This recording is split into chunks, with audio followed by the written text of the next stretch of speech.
ఇక్కడ చిన్న బ్రేక్ తీసుకుందాం, చిన్న ఎంటర్టైన్మెంట్ కూడా. నేను మీకు ఇప్పుడు ఒక ఫ్లూట్ వాయించి వినిపిస్తాను. నేను ఎందుకు వాయించి వినిపిస్తానో మళ్ళీ ఇమీడియట్గా మీకు చెప్తాను.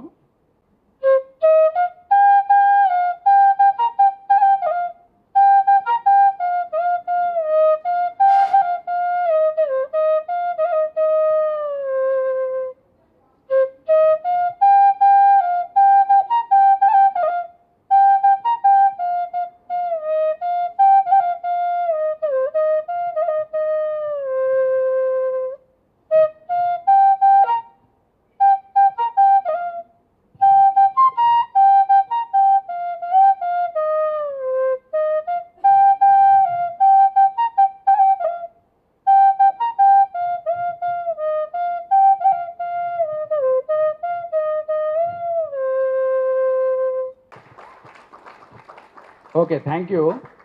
ఇది మీకు ఎందుకు వినిపించానంటే, ఇప్పుడు నేను చిన్నప్పటి నుంచి మ్యూజిక్ వింటున్నాను.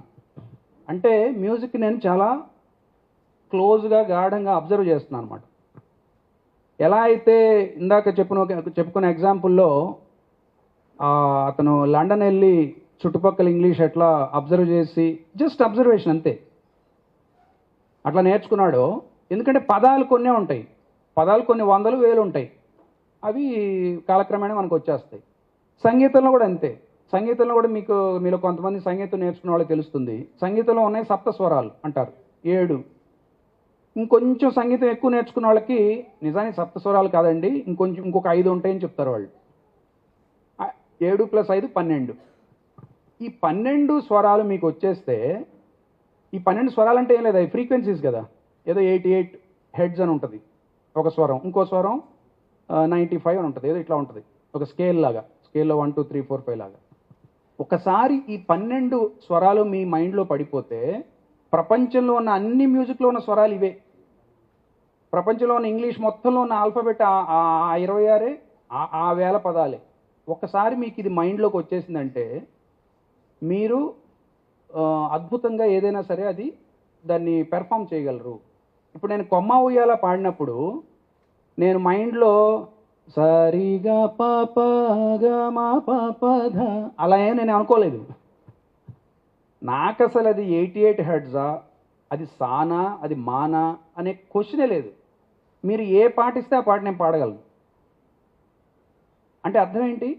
మనకి గ్రామర్ రూల్స్తో పని లేదు. ఏదైనా ఒక లాంగ్వేజ్ నేర్చుకుంటున్నప్పుడు చాలామంది ఏమనుకుంటారంటే, ఈ రెన్ అండ్ మార్టినో ఇట్లాంటి కొన్ని గ్రామర్ పుస్తకాలు ఉన్నాయి, ఇంతలా ఉంటాయి అవి. ఆ గ్రామర్ పుస్తకాలు ఇవన్నీ బాగా మేము మాస్టర్ చేస్తే మంచి లాంగ్వేజ్ వస్తుంది మాకు అనుకుంటుంటారు కొంతమంది. కాదు, ఇది నా పర్సనల్ ఒపీనియన్. గ్రామర్ అసలు ఉపయోగపడదని నేను అంటలేదు, కానీ ఒక భాషని బాగా నేర్చుకోవడానికి గ్రామర్ కంటే ఎక్కువ ఉపయోగం ఏంటంటే అబ్జర్వేషన్. అబ్జర్వేషన్ ఎట్లా చేయాలి అంటే, ఇవాళ మనం వర్క్షాప్లో చేయబోతున్నాం అదే.